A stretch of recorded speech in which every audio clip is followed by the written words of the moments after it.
Happy morning to all. இன்றைக்கி புதன்கிழமை நம்ம வீட்டில் என்ன சமையல் அப்படின்னு பார்க்கலாம். ஸோ நேற்றும் லேட்டாக எழுந்திரிச்சேன், இன்றைக்கி காலையிலையும் லேட்டாக தான் எழுந்திரிச்சேன். சமையல் ஸ்டார்ட் பண்ணுறதுக்கே 6:40 ஆகிடுச்சுங்க. சுட சுட சாதம் பண்ணியிருக்கேன். ஸோ டைம் இல்லை, சீக்கிரமாக சமைச்சு முடிக்கணுங்கிறதுக்காக இன்றைக்கி சாம்பார் பண்ணிட்டேன். மாங்காய் போட்டிருக்கேன், புளி கரைச்சி ஊற்றலை. அந்த டேஸ்ட் உங்களுக்கு சூப்பராக இருந்துச்சு. தொட்டுக்கிறதுக்கு பசங்களுக்கு கொஞ்சமாக அப்பளம் பொரிச்சாச்சு. வழக்கம் போல் முட்டை அவிச்சு வச்சாச்சு. பீன்ஸ் கொஞ்சம் மீதி இருந்துச்சுங்க. ஸோ அதில் பொரியல் மாதிரி பண்ணியாச்சு. பச்சை பயிறு முளைக்கட்டி அதில் குக்கும்பர், தக்காளி, வெங்காயம்லாம் போட்டு சாலட் மாதிரி பண்ணியாச்சு. தயிர் இன்றைக்கி தாளிச்சாச்சுங்க.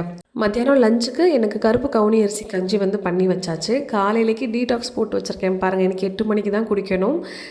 அதே மாதிரி 11 o'clock சாப்பிட்றதுக்கு ஃப்ரூட்ஸ் கொஞ்சம் கட் பண்ணி வச்சுருக்கிறேன். ஒரு பெரிய கேரட்டு, லிச்சி, ஹாஃப் கொய்யாப்பழம், குட்டியாக வாழைப்பழம்.